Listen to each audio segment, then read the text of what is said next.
and we would like to welcome Ms. McCarthy to our second version of the STEAM Career Explorations. And she is a nutritionist and a culinary artist, and who's going to share about her career today. Thank you for joining us. Hi, thanks for having me. So my name is Deanna, and I help people with their nutrition coaching and fitness. And by doing that, I get their age, their height, their weight, and then I give them some calories that they should maintain throughout the day. Most of my people that I work with are looking for weight loss and staying in generally better shape. So I work with them by giving them goals of what they can eat and calories, and I give them hints of food that they should have, and then they track their food.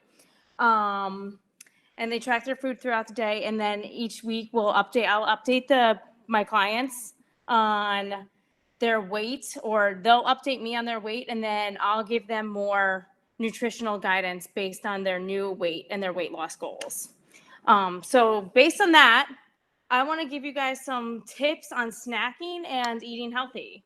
So I laid out some foods here that I made. So these are foods that you can go into your kitchen and like eat every day as a nice healthy snack, and that are going to fill you up and they're going to taste really good. So that's what I thought.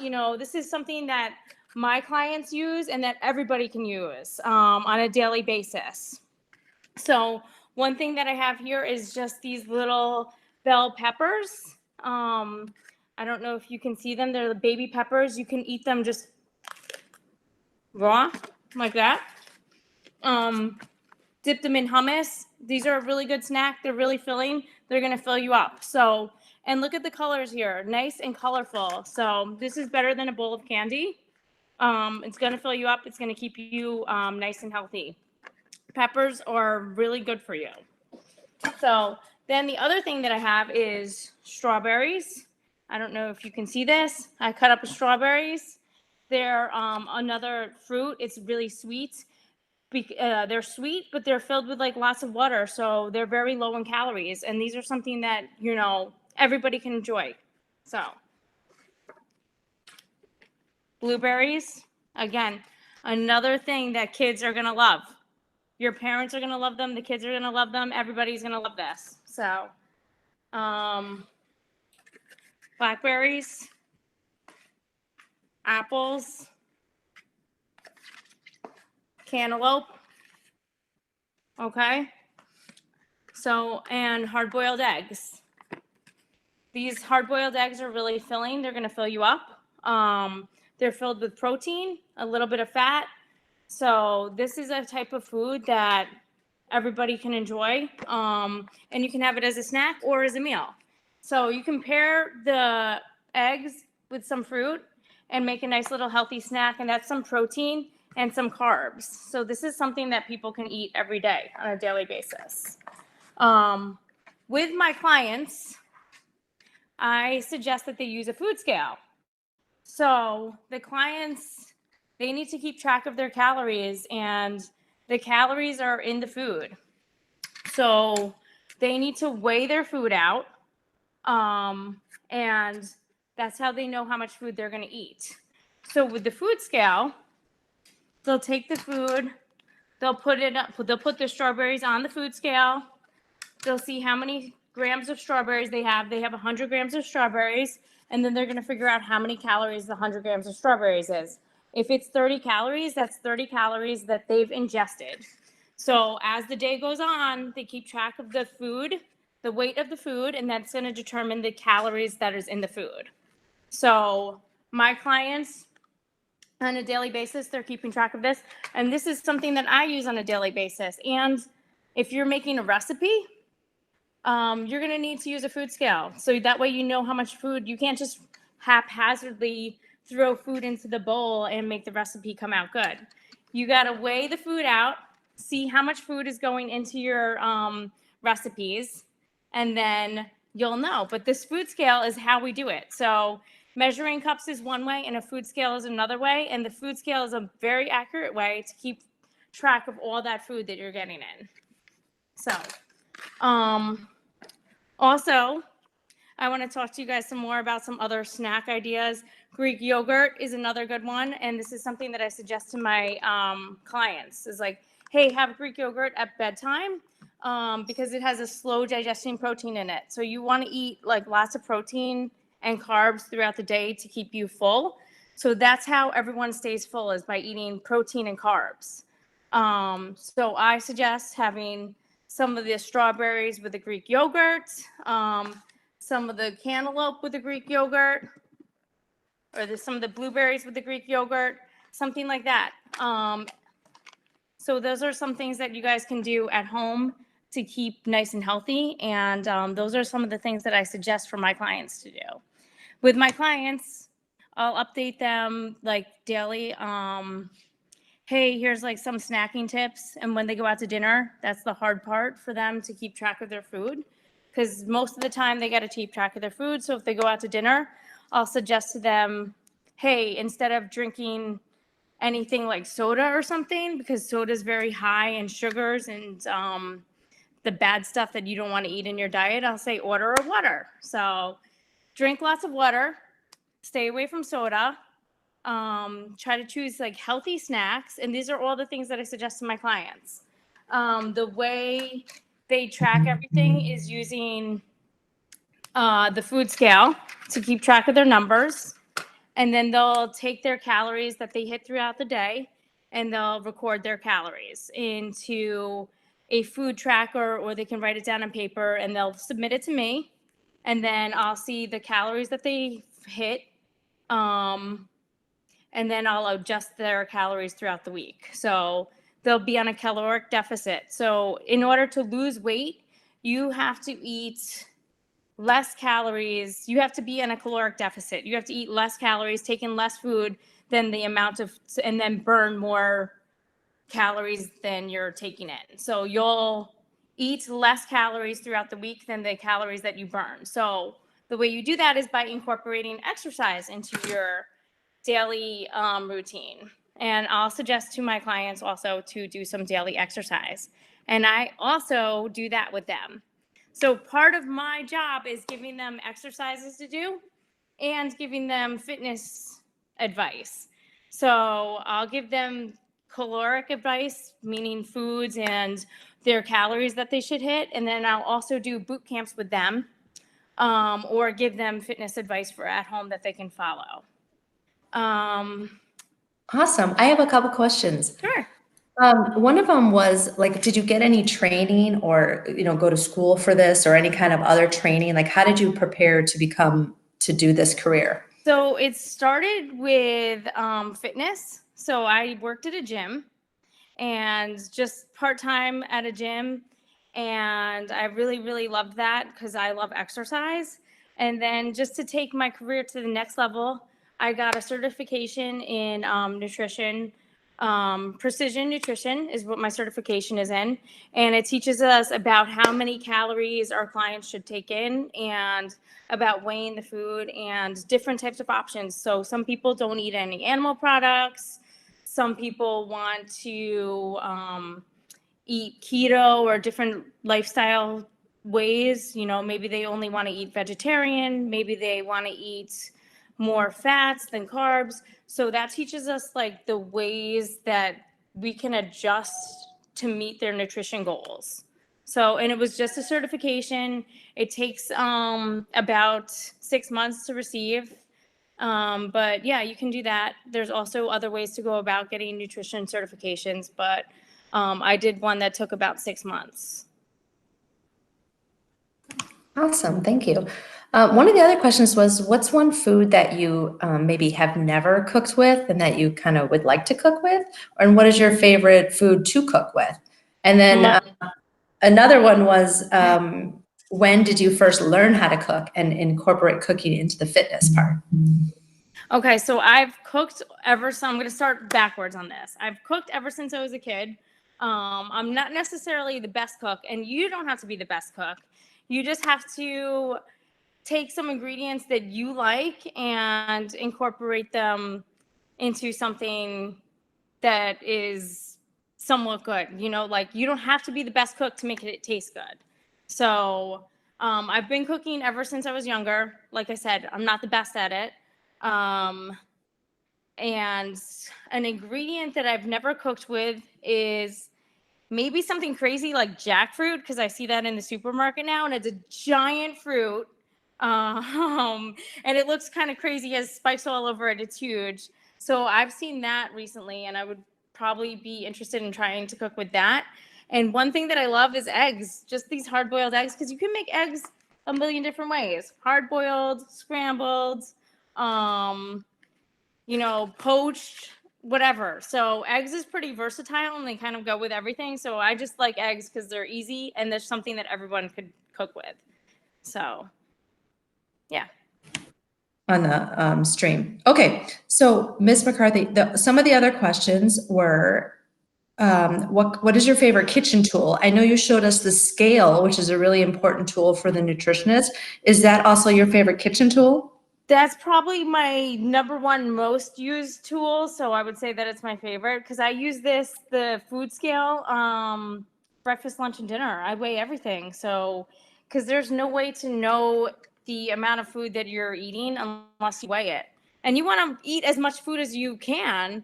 You don't want to leave any calories out. So you want to take in as much food as you can. So I'll weigh everything just to maximize my food throughout the day.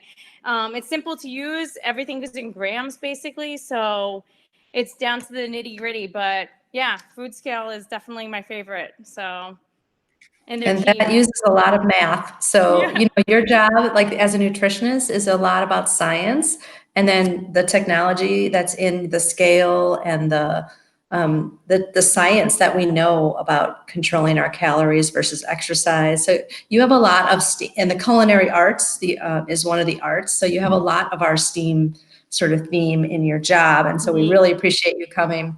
One of the questions was, what is the most difficult part of your job? The most is getting clients to realize that they don't have to be perfect, but they just have to try. So sometimes these small changes, when it comes to eating, we all want to eat something crazy sometimes. Everybody wants to have a birthday cake. And just because they had that birthday cake doesn't mean that they've ruined their whole day, week, month, or anything. So getting clients to understand that we're all human and we can indulge a little bit, but we don't have to indulge on every single meal.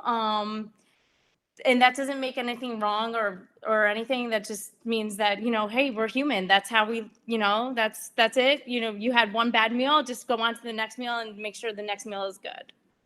So, yeah, just making sure that everyone realizes they're human is probably the hardest thing, because you all want to be perfect. Everybody wants to be perfect and they don't want to make mistakes. They want to eat, even I want to eat healthy all the time. And sometimes I'll sneak a little snackaroo in there.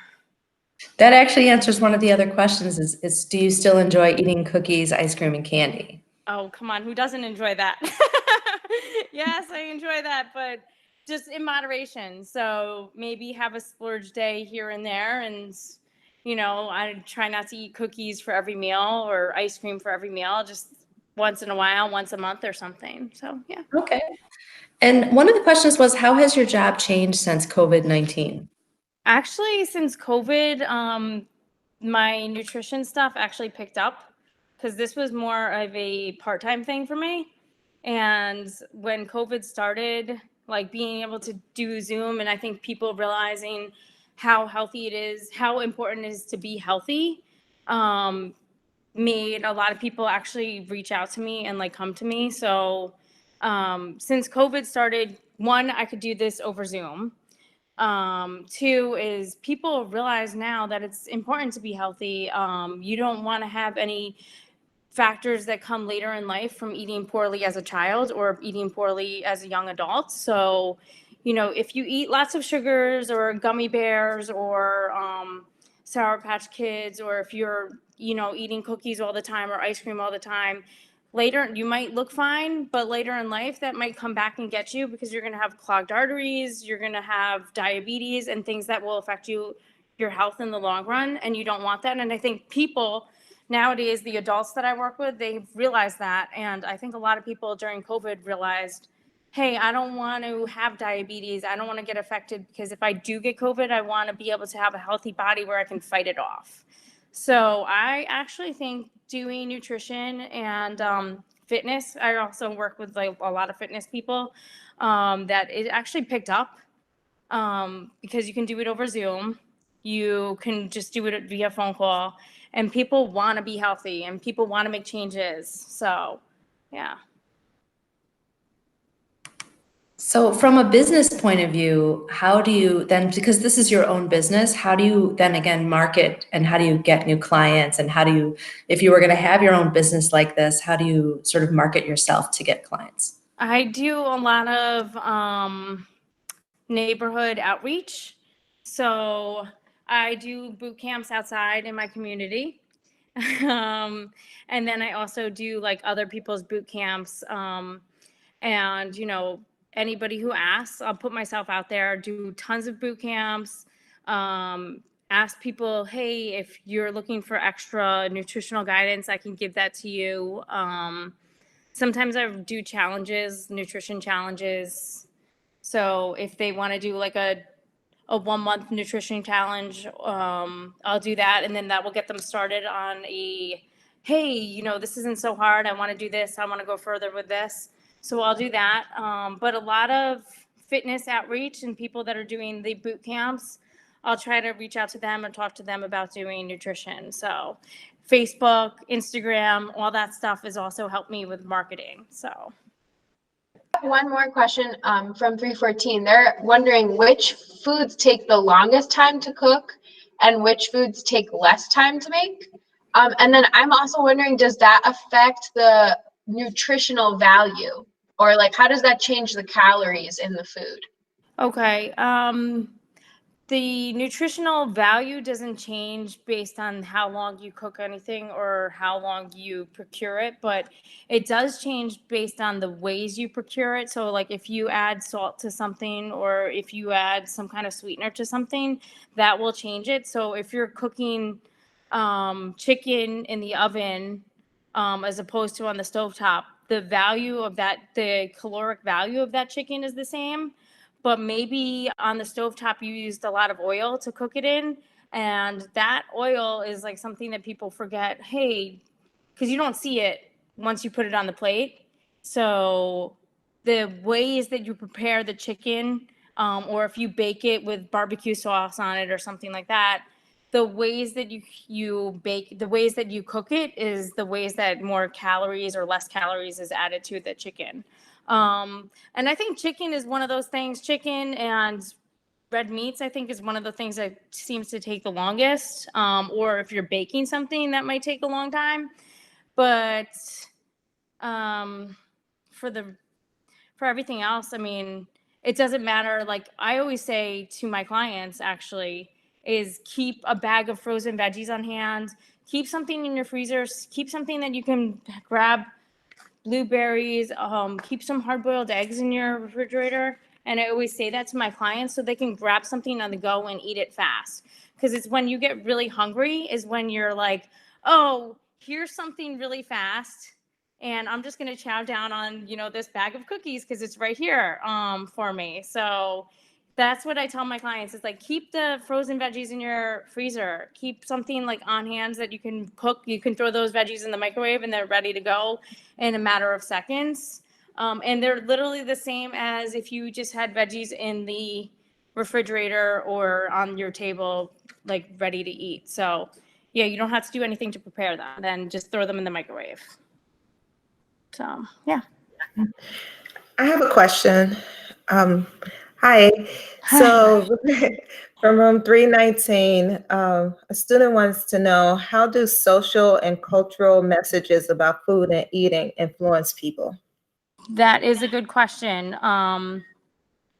Because food is actually one of those things that brings us all together, right? So, it's nice to enjoy a meal with the family, and that's something that brings us all together. And then there's certain foods that, certain cultures that maybe are used to cooking with more carbs or more sugars or more sauces. So, It's just working with those clients and finding out what's important to them and what they can make, what little adjustments can you make. But food is the thing that I think brings all the families together. So you don't want to take that away from anybody. It's just what little changes can you make to make it one healthier and still be able to enjoy it. So maybe that means less sauce, or maybe that means changing the sauce a little bit, or maybe that means instead of having rice with something, you're going to do a cauliflower rice and try to get everyone to do that. But you still want food to bring your family together and bring your friends together. Because that is one of the ways socially that we all get together and we can all enjoy each other. And especially now during COVID, when everything's over Zoom like this, it's important to still be able to enjoy the little family time that you can. So even if it's just sharing a recipe with somebody, that's something that everybody can do and take advantage of and still bring friends and family together. But maybe you need to put a healthy twist on that recipe. So instead of doing white rice, hey, here's a way that we can do something and do cauliflower rice and reduce the calories in that. So yeah. Okay, thank you. And another student wants to know, he's into working out, so he wants to know what type of healthy foods he should eat after working out. Okay, so after working out, I suggest a protein shake or some kind of protein, even a protein bar, and the hard-boiled eggs. Because after you work out, you want to have protein immediately because your muscle fibers have ripped or torn. So you want to fill those muscle fibers in with more protein because you want to grow those muscles. So filling them in with protein and then carbs after that is the way that your muscles are going to grow. The last thing you want to eat is fat. So don't go necessarily for an avocado or peanut butter. Those are foods that are a little bit higher in fats. Try to have a protein shake, even a piece of chicken, a hard-boiled egg, something like that, that you had after you eat. That's going to fill your muscles in with the proteins and the carbs that it needs. So, or like a banana, like a protein shake with a banana. That's a really good combination because those bananas have potassium in it. So that's going to prevent muscle cramps. Thank you so much. 317 had a question regarding carbs. They're kind of, we kind of get mixed messages like carbs are bad, don't have any. A lot of the diets is They say get rid low of carbs. Yeah. But then you hear carbs, your body does need carbs. So if you could kind of address whether we should have carbs and what are good carbs versus bad. Your body needs everything. So you need protein, fats, and carbs. So what I tell my clients is limit your fats because fat is what makes you fat. Hence the word fat. It's right there in the name of the type of food. So you want to try to eat proteins, fats, and carbs, but limit the fat. Your muscle fibers, when they get broken down, the muscle fibers get filled in first with protein, then with carbs. And then fat is just like extra stuff that your body needs just to kind of keep the brain lubricated and stuff like that. But you want to limit that. Your muscles are going to grow based on the proteins and the carbs. So you don't want to overdo it. So if you're going to eat tons of cookies, tons of carbs, or like if you're going to have, a whole loaf of bread, that might be overdoing it, but you still need, so carbs is also fruits, spinach, that kind of stuff. So try to fill up on those healthy greens, fill up on those fruits, fill up on those kind of carbs, the kind that's like really full and dense in nutrients. And you can eat a lot more of those. And then limit the breads and some of the rices, because you can still eat those, but you're gonna fill up on those less, because those are higher in calories. So limit those kind of like starchy carbs, like the breads and stuff, but still eat tons of carbs, meaning fruits and veggies, tons of greens, spinach, arugula, asparagus, broccoli, that kind of stuff. And that's gonna fill you up. You're gonna get a lot more of that food and it's gonna fill you up. So proteins and carbs, and then fats is the thing that you want to eat the least amount of. And also, with that being said, I want to tell you guys another little thing is how I said I use the food scale. 1 gram of protein and 1 gram of carbs. 1 gram of protein is 3 calories, 1 gram of carbs is 3 calories, where 1 gram of fat is actually 9 calories. So you can eat the equal amount of proteins and carbs, and they're going to be the same caloric, they're going to have the same caloric value per gram, where fats is actually they're higher in caloric value, which means that you can eat less fats for the same amount of calories. So you can eat more of the protein and more of the protein and the carbs to get like more calories in.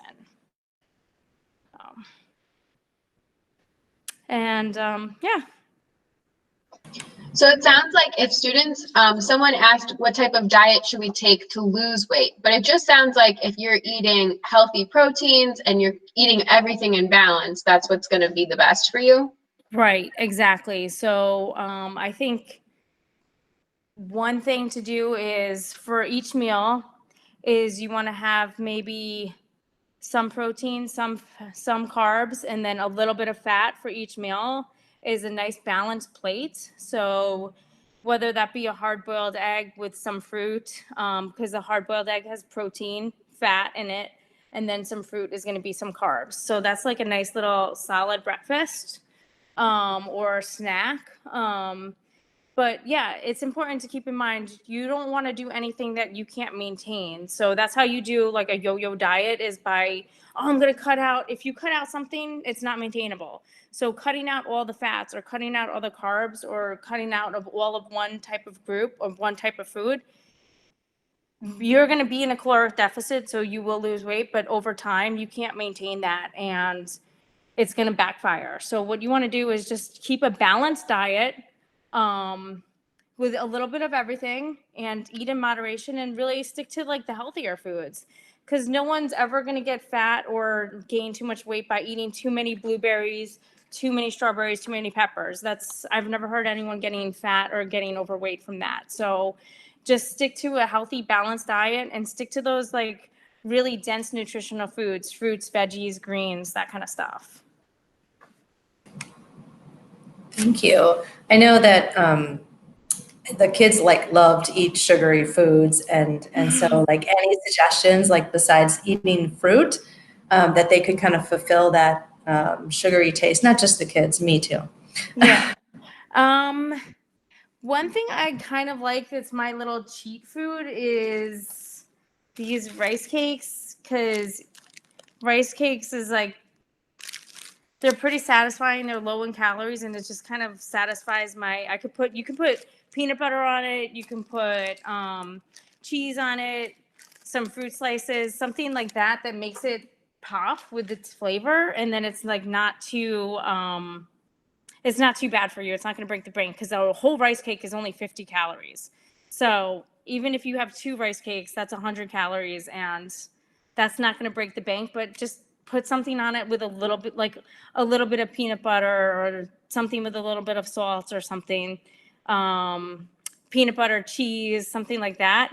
And then maybe have some fruit. So instead of having that sugary snack, like a gummy bear or something like that, you're satisfying your sweet tooth by eating something more nutritional. So I would say that, or like apples, I think, or the yogurt with fruit in it is like really good. So something like that. Yeah. Awesome. So if any of our students were interested in becoming a nutritionist or a fitness coach, how would you suggest that they get into that sort of career? I would suggest one is just go to the gym, find somebody there who's looks like they know what they're doing, and talk to them, like ask them for fitness advice, because there's always, if they look like they know what they're doing, they probably do. So like ask them for advice, pick their brain, and also suggest at any age you guys can go to the gym. You can do a little bit of a workout. You don't have to do anything crazy, but I mean, get outside, get some activity. So, and if you see someone at the gym or in the neighborhood, ask people, hey, what are you doing? And then also for becoming into fitness, you have to get a certification to be a personal trainer. And there's all different types of personal trainers. So you could do boot camps, you can do one-on-one personal training. So so find out, do some research on that, see if you really like enjoy it, and then get your certification.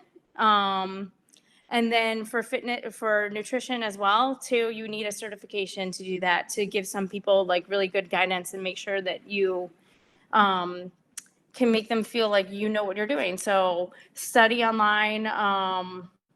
You can study online. You can go check out websites, check out MyFitnessPal, check out Instagram, check out other people's food blogs, see what they have to say. And kind of experiment around in the kitchen, see what you can come up with that's creative. And then maybe like do a little stuff on your own with your parents, like say, hey, maybe I can help my mom and dad with some nutrition pointers, or see what they're making in the kitchen, get a food scale and play around with that. So I suggest, everybody can use this. It's not hard. So you can start with just the basic things on your own, and then see if you really enjoy it, and then go get your certifications or licenses from there as you get older. So, yeah. So this is something that everybody can do at home, and it's going to burn a ton of calories, and it's going to get your heart rate up. So that way you can have a little snack or something after this. You don't need any equipment, and you just go as hard and intense as you can, and then this is going to burn tons of calories. It's 4 rounds, and you would do 10 jumping jacks. I don't know if you guys can see that. 10 jumping jacks, 10 mountain climbers, 10 air squats, 10 push-ups. Go through that 10 times. That's 40 of each. Go through that 4 times. That's 40 of each. And that's a nice little pump that you guys are going to get. Something that you guys can do at home, something that your parents can do at home with you. Younger brothers and sisters can join in. You can have a neighbor do it with you, and you don't need any equipment, but this is going to get you a nice little pump. So go ahead and try that at home on your weekend, on your day off, when you don't have anything to do. Get a little bit of a sweat on. Yeah.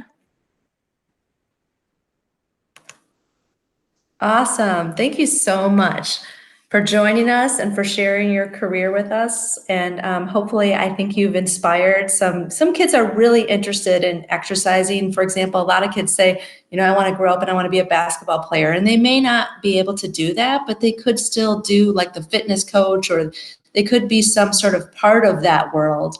Exactly. Even if they don't make, the exact, as a player, there are so many other fields out there that they could get into that are connected to sports and fitness and nutrition too. So it's really, thank you for bringing this valuable information to our kids. No problem. And for all the kids, just because you might not be able to be a professional basketball player or baseball player, but don't give up on your dreams and stay really active, because that might open, maybe you're going to be a referee for a basketball or NBA or something, and have an equally great opportunity. So don't give up on your fitness goals or your fitness dreams. Keep on striving for what you want to do. And one door will open that's going to lead you whether it's just coaching in general, like you're going to be making those people who are on the court, or on the baseball fields, you're going to be the one leading them. So you'll be leading the charge. So whatever it is, don't give up on your fitness dreams. Fitness is something, I think now with COVID, that we realize is really important, and eating healthy is really important. And that's something that everybody needs. So with that being said, is don't give up on your dreams, because you don't know where it's going to lead you. Just stay focused, stay in the gym, stay in the kitchen, eat healthy, and stay physically active. Awesome. Thank you so much. Okay, well, we're gonna end now, and Okay. we'll let you know if we have any other questions, but we really appreciate your time. Okay, perfect. Thank you. Thank you. And if Bye-bye. the kids want to check out the Instagram, it's South Loop WOD Squad. It's a little group that I created. So South Loop WOD Squad, WOD for workout of the day. And the Facebook page is the same thing, South Loop WOD Squad, WOD for workout of the day. And I oftentimes post my workouts that I do with my group there, and then some other nutritional advice sometimes. So Awesome. Thank you so much. you're welcome.